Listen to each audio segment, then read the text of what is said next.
Welcome in, everybody. Welcome in, welcome in. How is everybody doing today? Come on in, come on in. Welcome in, everybody. Welcome in. How you guys doing today? Welcome in. Come on in. Today we're talking about narcissists always play the victim card. Come on in, everybody. Welcome in, welcome in. How's everybody doing today? Welcome in. How's everybody doing? Good evening, good afternoon. How is everybody doing today? Welcome in, welcome in.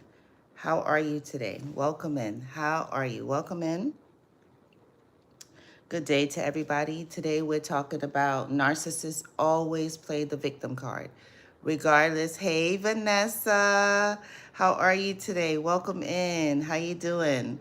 So regardless of whatever the situation is, whatever is going on, however it started, however it ended, no matter what the story is, no, as long as they're talking, as long as they're telling you something, they are always going to be the victim in every situation, in every moment, in every time, no matter what. They never, ever, ever hold themselves accountable. They never, ever, ever take a look at themselves and say, you know, I was wrong for that. I shouldn't have done that. And if they do say that, if they do that, they don't do it out loud. They always somehow, no matter what, even though they know they are the ones that ignited that argument, that started that argument, that ensued that argument, they always, always, always throw it back that they are the victim. And the reason why that happened, the reason why that came about is because of you or someone else caused that situation to happen. And Vanessa says, I'm good, thanks. And you? I'm doing okay. Vanessa, I'm exhausted. I'm so tired. I am really, really tired. But I gotta keep pushing. I have to keep going. So, and I just wanna always connect with you guys, always make sure that you guys are good. So, you know, I'll get rest another day. But other than being tired, I'm really, really good. Thank you. How are you doing today? Oh, you said you're doing good. Good, good. And then, hey, Blessed, how you doing today? Yeah. Bless says, it's Ebony, long time. I was thinking about you the other day. How are you? How is everything? Glad to be back. Yes, yes, yes. How is everything? Are things in for you in a better where are you in your healing journey today? Right now? How is everything going for you? And so happy to see you. Welcome in, welcome in. Vanessa says, my mother always blames other people when she is the one who is very toxic. Yeah, yep. Yeah, they somehow always create it, start it, flip it back. They always are the victim in every situation. I've never seen anything like it where someone started an argument or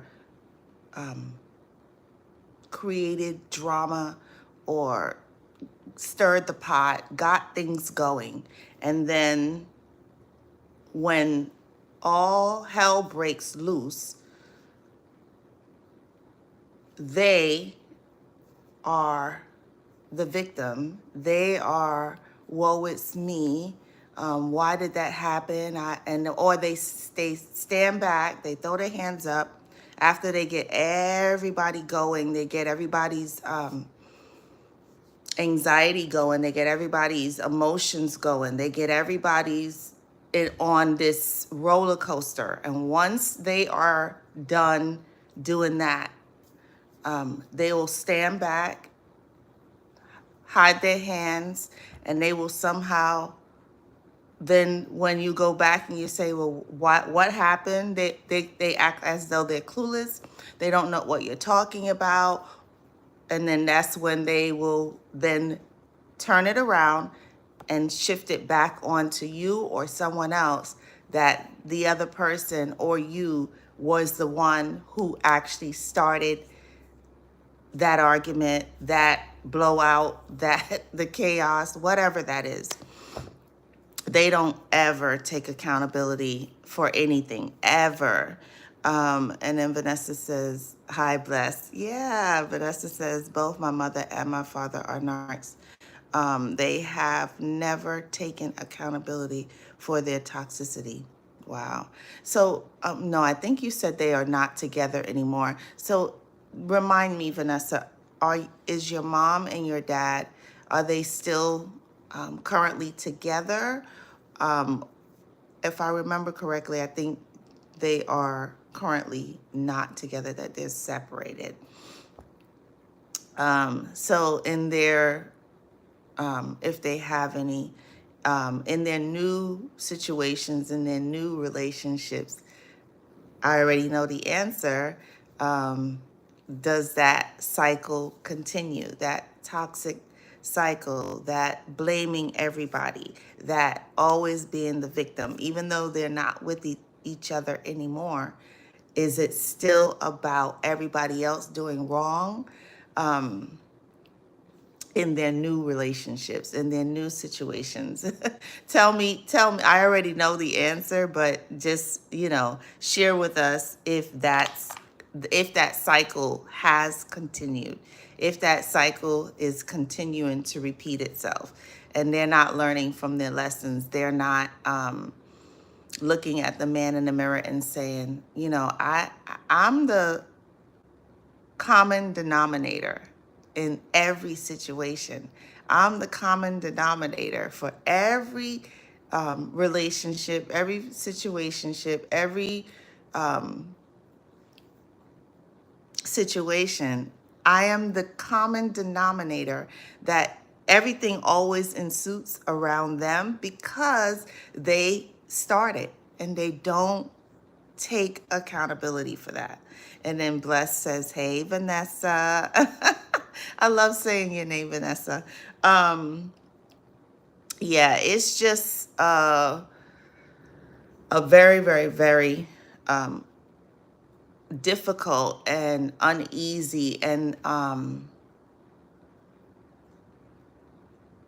just a terrible situation to be in, that these people love to argue. I mean, when they love to argue. And, even when they come here, right? When they come here, they're never, they never try to, one, see the glass half full. They never want to actually find a solution. I noticed that about narcissistic, toxic people. Even though, and sometimes things happen that you have no control over, you can't change it, you can't undo it because it's already done. But with narcissists and toxic people, what I notice is they don't want a solution. You can say, okay, Susie did this to you at work.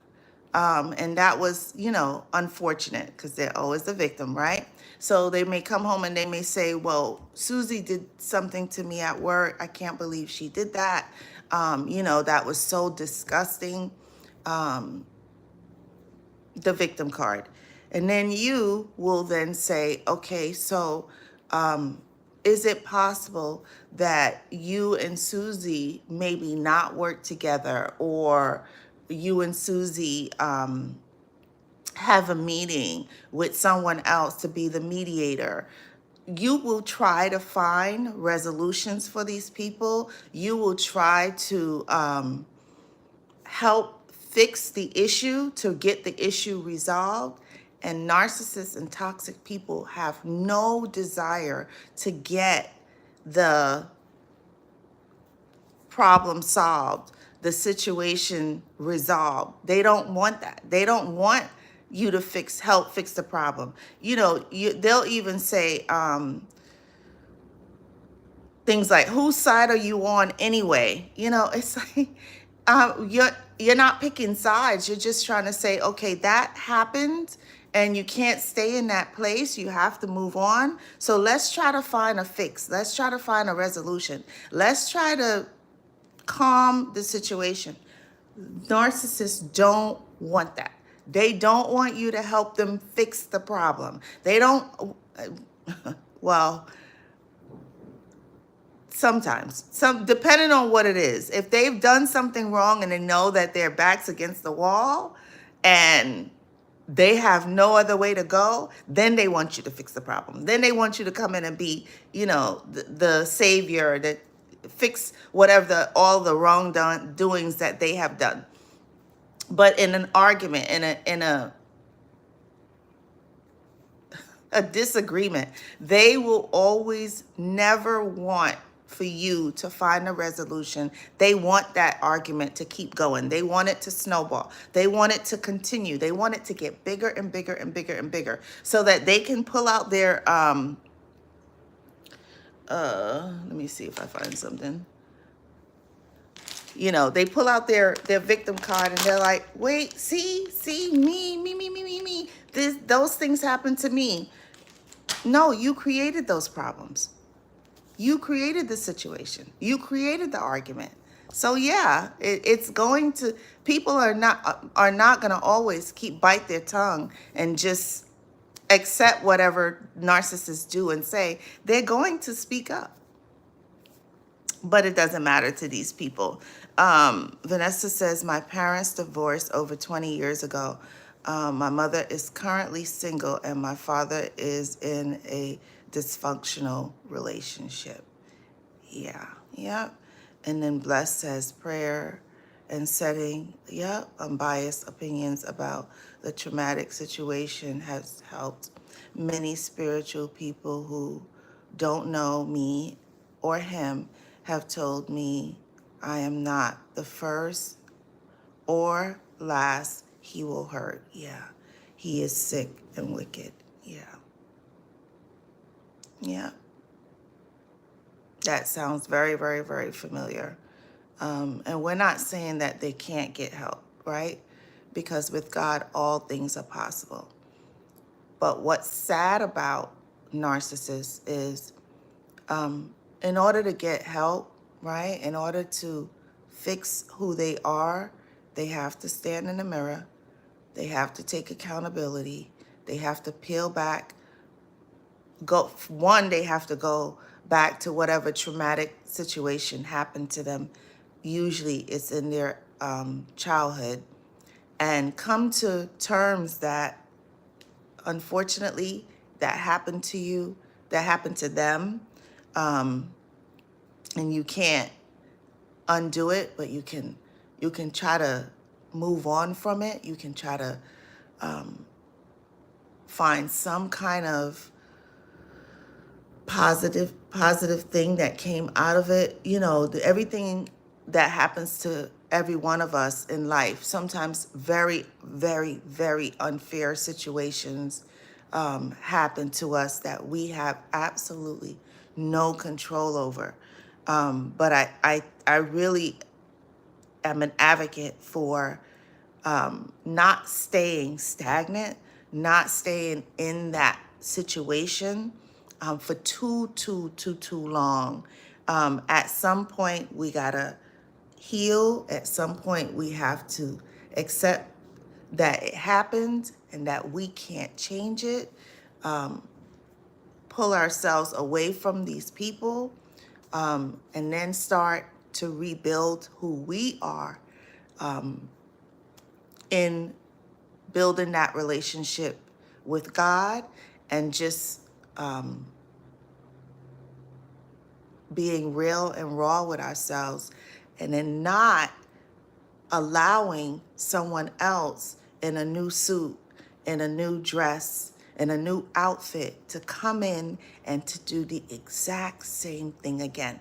Because if we allow it, over and over and over again, then that means that we are not learning our lessons, that we are not putting our big girl pants and our big boy pants on and saying, you have got to stop letting people walk over you. You've got to stop trying to fix people that cannot be fixed, and stop ignoring the red flags in the very beginning that are always apparent, always clear. But because we want a friendship or a relationship so badly, we tend to ignore those red flags. Then we get ourselves involved with these demons, involved with these monsters, involved with these vampires, and then we get ourselves in situations a lot of times that we don't know how to get out of. We don't know where to go. We don't know what to do. But if we had not ignored those red flags, and I'm speaking to the crier here because I'm guilty, right? I'm very, very guilty, to do something different and not let a new person come in playing the sweet card, showering with gifts, showering with attention, showering with love, and affection, and then just allowing that same cycle. And then 3 months later, 4 months later, 6 months later, we're back to square one because they're showing us their real evil side, even though we saw signs in the very beginning, the first date, the second date, the third date, you know, within the first month, we saw signs, but we just said, they're a nice person. So we allowed all of those nice pretend qualities that they have, we allow them to override the actual red flags. Does that make sense? Yeah, so it's now that we know who these people are, now that we know how they come in, now that we know that, hey, they come in very sweet, very charming, very charismatic, just doing the most, doing everything that we always wanted, but yet when they speak to people, they're nasty. When they talk about their own story, which is very rare, they're the victim. They may make snide little rude comments to you in the very beginning. And then they'll say, oh, I was just kidding. And we let it ride, right? And then those things just build up and build up and build up. So yeah, hi everybody, welcome in. And guys, as you come in, if you would go back and hit the like button and come back in really quickly, I would really appreciate it. And then share the live, guys. How's everybody doing today? Let me get back to the notes. And yes, yes, Ebony, I agree with you 1000%. Yes, blessed, I do agree. And then Vanessa says, it's a little chilly here, my nose is running. Vanessa says, my mother shifts blame on other people. She rang me today to tell me about a disagreement she had with a friend. She loves to play the victim, even though she is the one who causes the problems. Yeah. Yeah, that is who they are. That is absolutely who they are. Sad. Very, very sad. Sorry, guys, my nose is running. Yes, very, very, that's exactly who they are. And they don't have any intentions on changing. You know, they don't want to change. Everybody else, according to them, is the problem. But yet, they are the common denominator in every situation. How do you not, at some point, figure, okay, I gotta change? They don't feel that way. They don't feel that they have to change. They're the best at everything. You talk to a narcissist, the narcissist is the best son, the narcissist is the best daughter, the narcissist is the best coworker. The narcissist is the best boss. The narcissist is the best husband. The narcissist is the best wife. They're the best. They will tell you that they've never done anything wrong, and then they'll throw it in your face or tell someone else how much they have done for you. A person doing things for you means that they did those things. That doesn't mean that they're a nice person, because behind closed doors or one-on-one, how do they really treat you? Are they nice to you in front of everybody else, and then behind closed doors, they're a monster? They're Frankenstein? They're a vampire, sucking the life out of you, mistreating you, devaluing you, disrespecting you, being violent? How is that nice? So all those things that they so-called did for you wasn't from a good place. It was part of the manipulation. That's what it was. Let's call a spade a spade. Let's call a duck a duck. Or it was they were in fear of losing you, so they throw the gifts at you, they shower you with things to fool you once again, to do the love bombing all over again. And then 2 weeks later, they're back to being exactly who they were, who they really are, and playing the victim card once again. Because then they blame you for that same thing that they showered you with gifts, money, attention, whatever it was. That same thing, 2 weeks later, they'll turn it back on you again.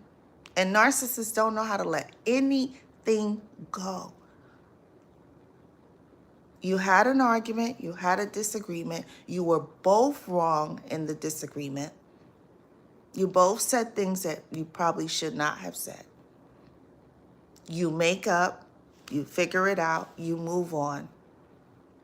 You let it go, and they're still talking about it. 20 years later, 30 years later, oh, this happened. And when they tell you the story, it's never how it actually happens.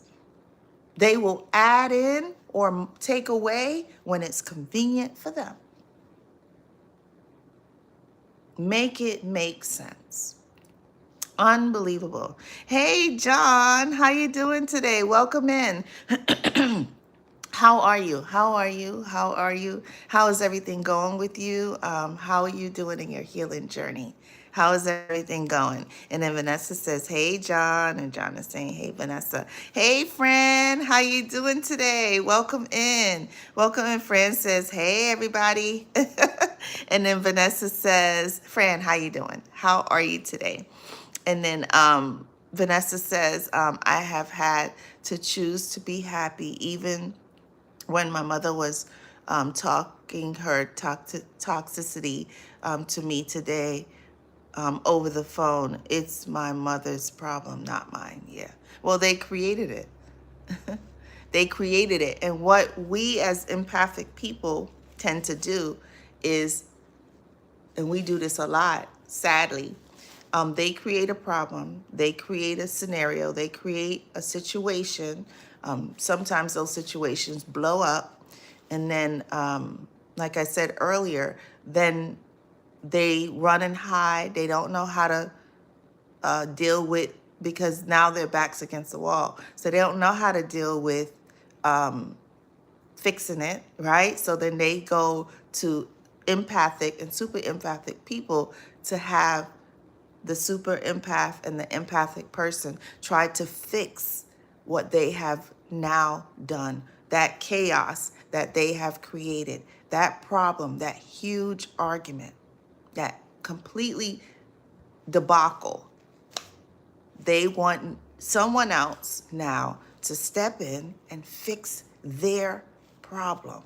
And part of our problem is we have to learn to stop trying to fix what they've done, especially when they are in the wrong, especially when they don't deserve. They deserve to be to have their feet to the fire. That's what they deserve, because they hung themselves over the fire by doing what they did. So if anybody needs to fix it, they need to fix it. And narcissists won't fix it. They'll run, because if you can't supply their needs at that situation, they're going to run off and to be with someone else, or find another friend, and then the two of them will talk about you, do bad to you, do disrespectful things to you.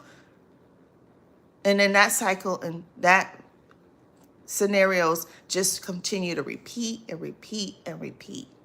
They don't change, not for the better. They don't know how to. Guys, if you would hit the like button, please, please, please, please. And then Vanessa says, hey, Fran. And then, hey, Annie, how are you today? Annie says, hello, ma'am, treasure. Hi, Vanessa, Fran, and John. How are you, Annie? How are you? Welcome in, welcome in. And then Vanessa and John are saying, hi, Annie. And Annie says, how are you, Vanessa? Vanessa says, okay. Annie and you. And then Annie says, always play the victim. Yes, they do. In every situation, in every scenario, no matter what happens, no matter how it started, they're always, always the victim. And Annie says, and do not tell them they act that way. Yep, they will have a tantrum, LOL.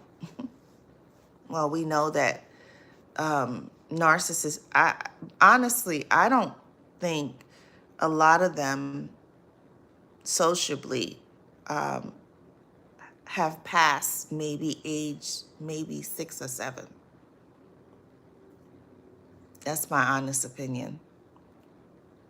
Because if you have an issue, if you have a situation, you handle it as an adult. And narcissists don't handle things as adults. They have, like Annie says, they have tantrums.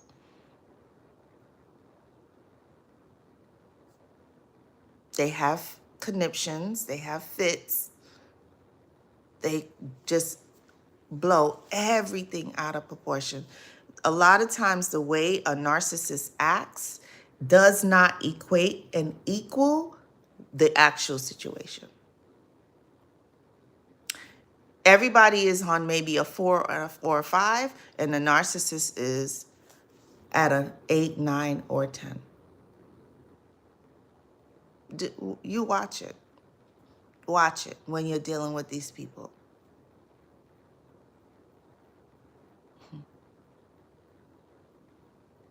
Yeah, absolutely insane. And then Annie says, not too bad. Thanks. Yeah. And then Annie says, they don't need to change. Yeah, it's not their fault. It's crazy. It is. It really is. And I've said this before, and I'll say it again. When you're surrounded by a narcissist, or you're dealing with a narcissist, or you have an intimate relationship with a narcissist, you literally have poop areas all over the place. So they got poop issues on their job, at home, all over the place. They upset the dog. They upset everybody. With their family, they got poop issues all over the place. So every time you turn around, you're stepping over poop on top of poop on top of poop. There's landmines of poop everywhere. All the time. And no one's cleaning it up. They're not cleaning it up. They're pooping, and they're leaving it. So if you want to clean it up, that's up to you. Completely up to you. But they're not turning around to pick it up. They're not turning around to clean it. That's not what they do. So yeah, it is crazy. And then Vanessa says, my mother loves to tell me what an amazing mother she is, it's laughable because she tried to destroy my life. Yeah. Yeah. Sounds exactly like who they are. They're perfect in every way. They're the best mother, best father, best son, best daughter, you name it. Husband, wife, boyfriend, girlfriend, coworker, boss, it doesn't matter.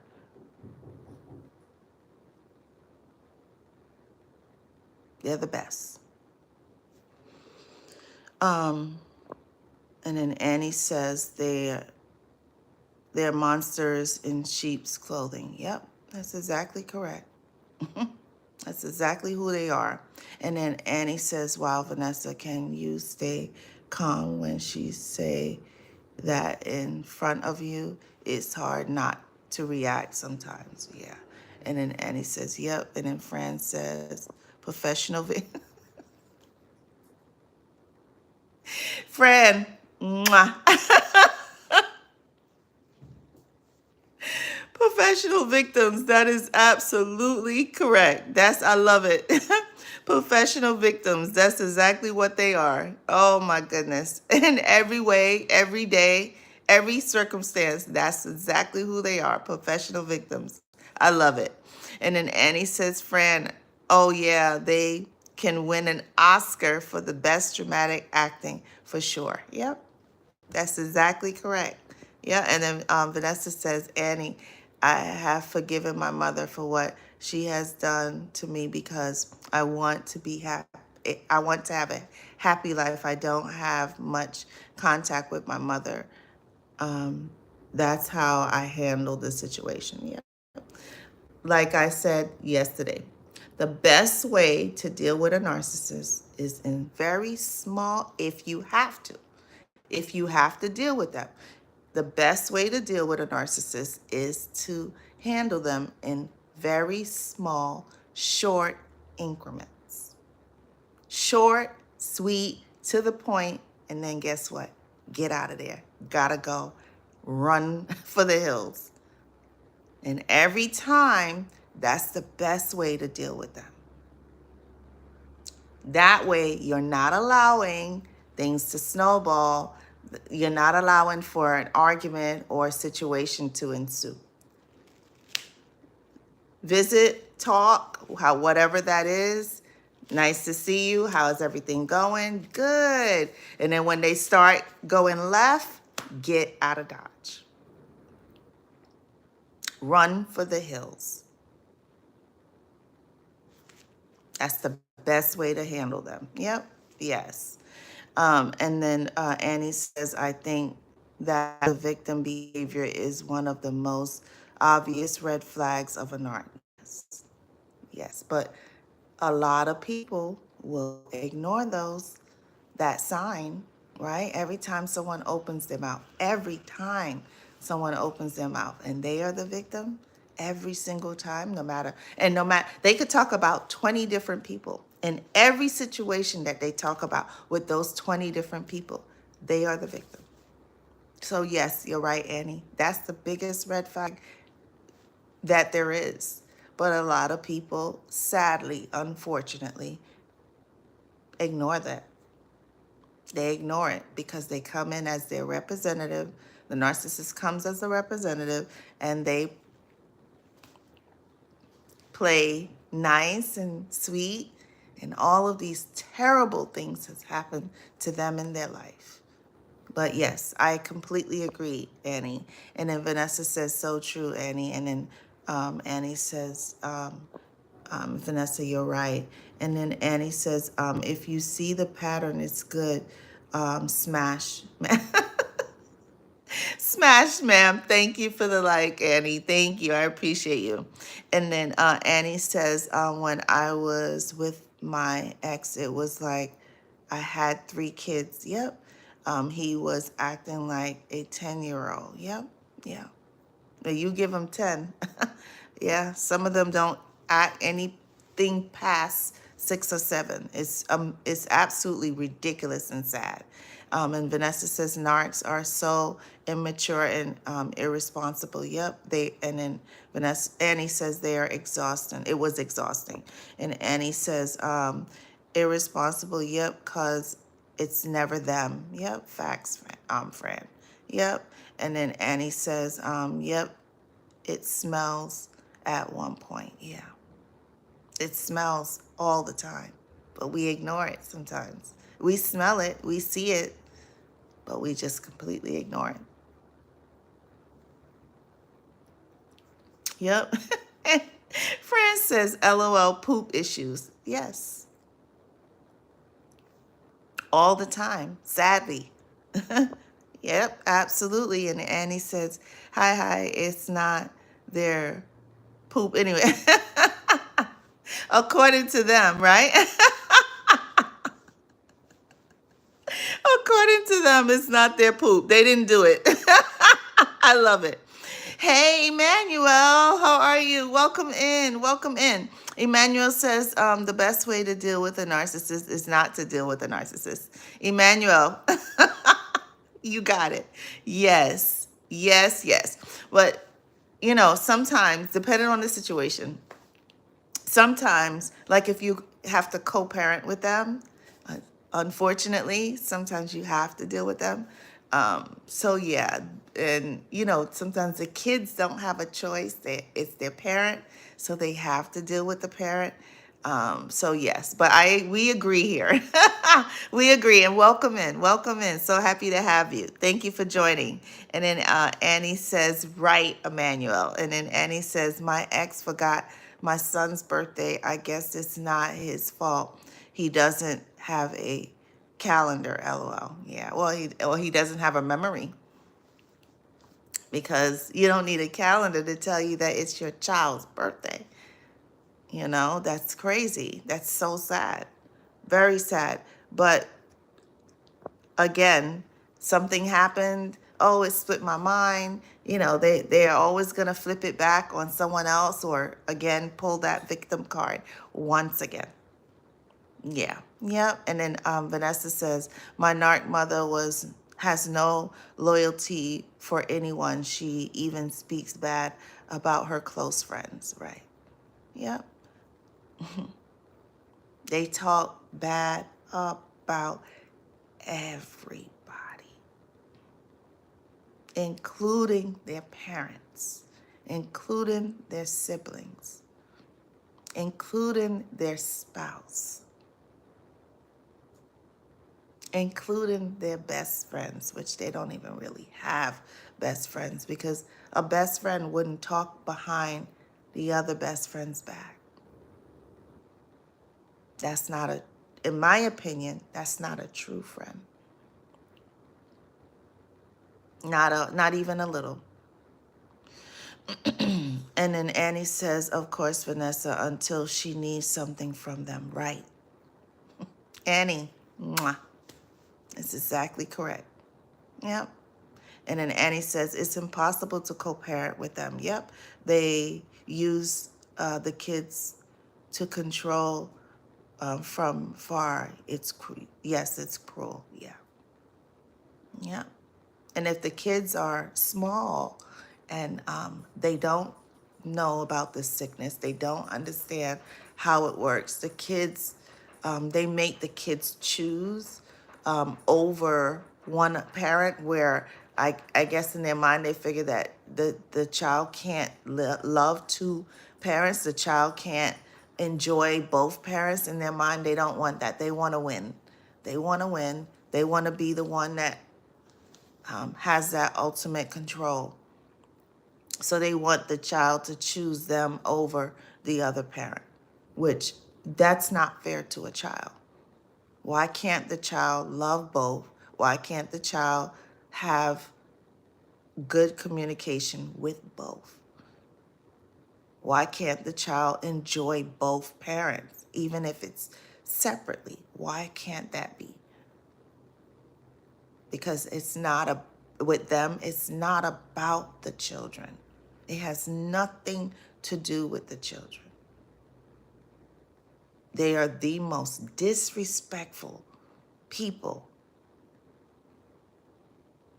Very disrespectful. And then Annie says most of the time they have no friends, right? They don't have real friends. They may have a title saying, hey, this is my friend, but they really don't have friends, because then as soon as the friend turns around, they're talking bad about the friend.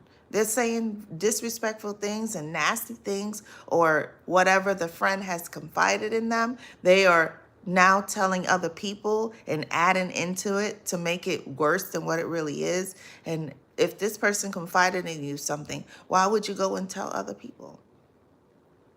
What's the reason for that? To shame the best friend? To make the best friend look like a fool? To disrespect the best friend that's not really a best friend anyway? Because those types of things you take to your grave. If a best friend is a best friend, whatever the two of you talk about should not be known to the whole world. But yeah, yep. And then Annie's sending kisses, and Annie says, but they will tantrum if you forget their birthday, of course, right? That's exactly correct. Yep. Don't you what narcissists do is, it's good for them. It's okay for them, excuse me. It's okay for the narcissist to forget people's birthday, to be disloyal to other people, to ruin other people's reputation. But don't you dare forget their birthday. Don't you dare be disloyal to them. Don't you dare ruin their reputation. You're going to see an uglier side. If you thought you saw before an ugly side, you're really going to see an ugly side now. And then Annie says, kids are also the best way to play victim, especially when they are young. Yeah. Yeah. It's like Emmanuel said, if you don't have to deal with them, cut those people loose. There's nothing that comes good out of sticking around with these people. Nothing. Nothing at all. And then Annie says, Vanessa, hold on.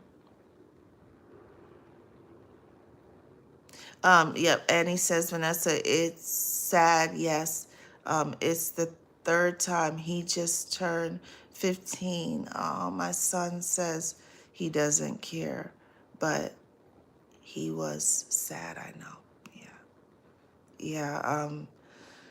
Vanessa was sharing with us yesterday that her son's father has only gotten their son a Christmas gift twice. He's 14, and he's only gotten a Christmas gift for him twice in his whole 14 years. So the other 12 Christmases, he got nothing from his dad. Probably he got heartache, because kids internalize those types of things.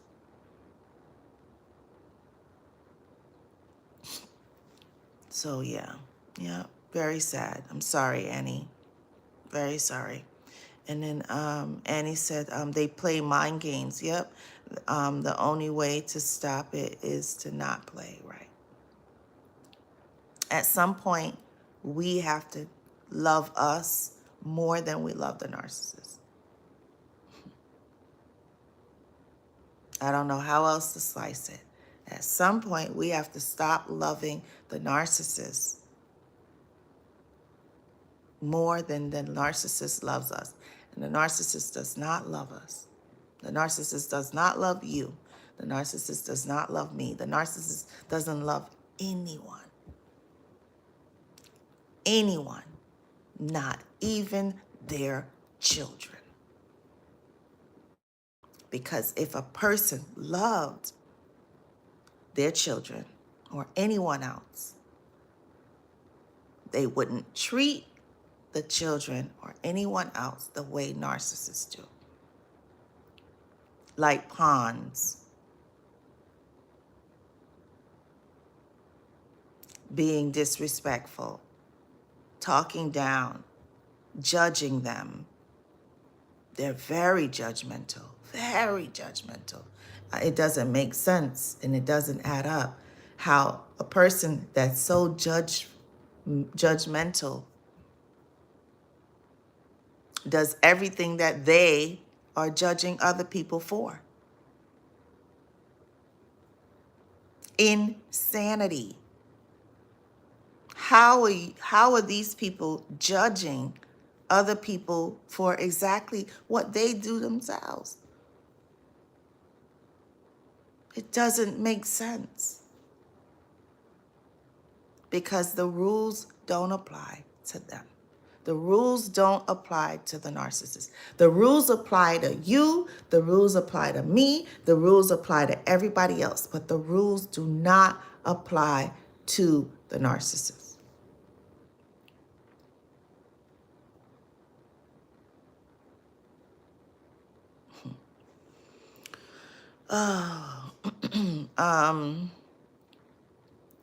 Annie says, wow, Vanessa, hope your son is doing well. And then Annie says, when it's a family member, it must be extremely hurtful. Yeah. Yep. That's exactly correct. But they are always the victim in every situation, no matter what's going on. And if they're not the center of attention, they're hiding somewhere, creating havoc and trying to figure out how to gaslight and ignite a bigger situation and to stir that pot. That's what they're trying to do if they're covert.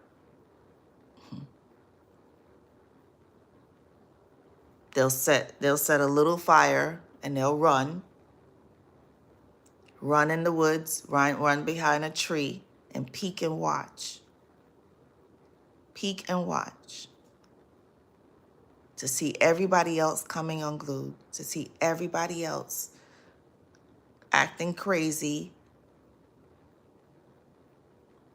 And while they're doing that, they're sitting back and they're trying to figure out how to put another poop in place to get things going even further, to get you to hate your family, to get you to not love your children, to get you to side with them,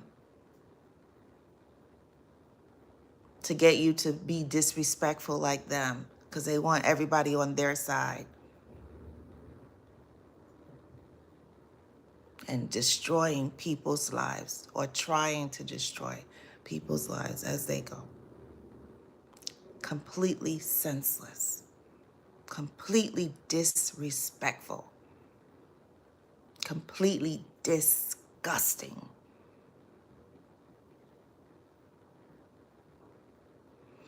And then Annie says, I'm going to wrap up, guys. And then Annie says, I'm glad that I left because it do limit the damages in a sense. Yep.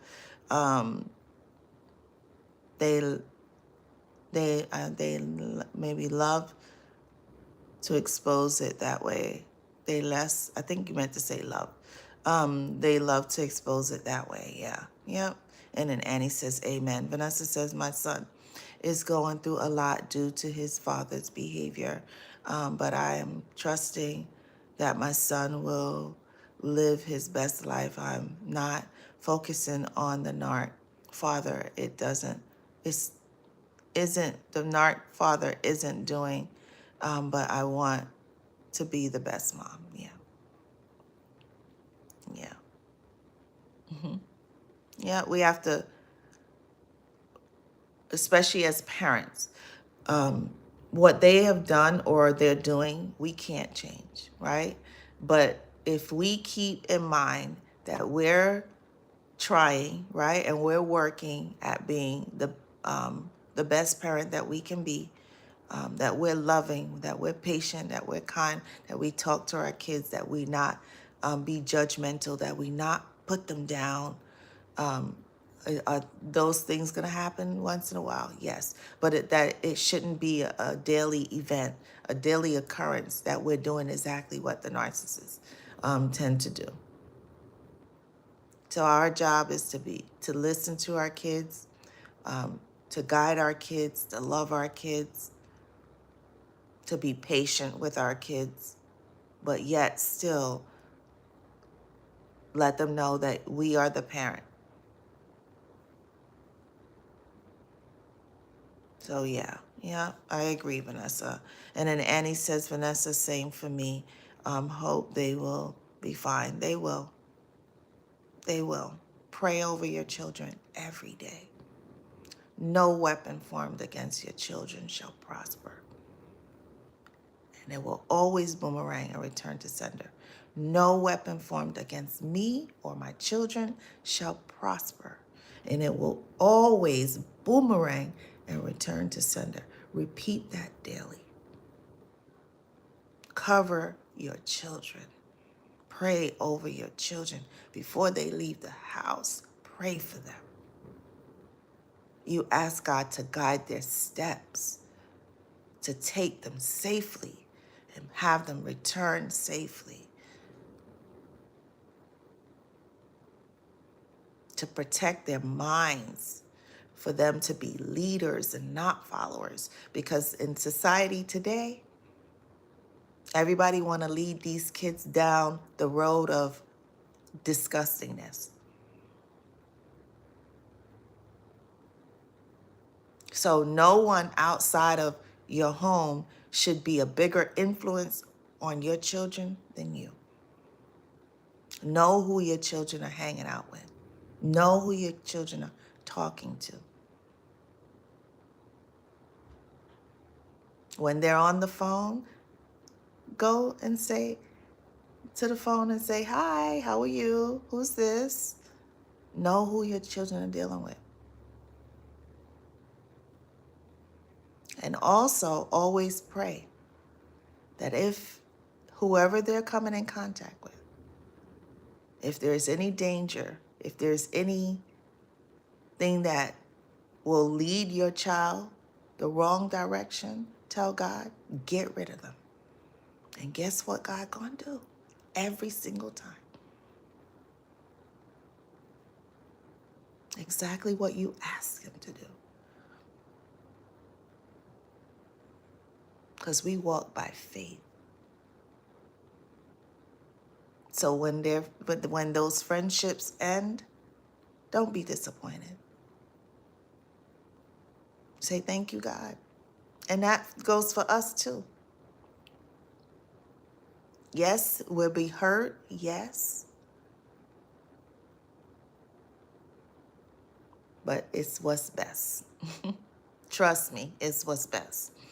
And he says at one point the kids will be more mature than their dad. Yeah, I have that now.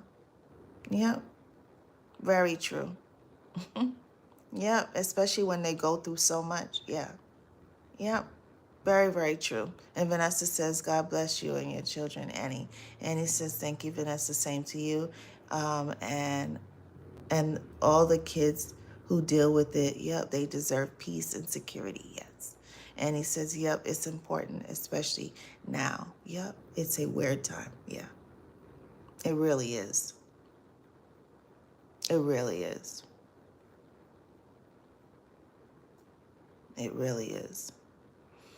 But I'm going to wrap up, guys. You guys are so awesome. I'm not sure if I'll be able to come on tomorrow.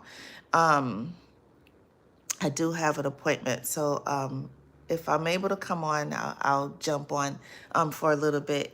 If not, I will see you guys back the beginning of next week. I love you guys.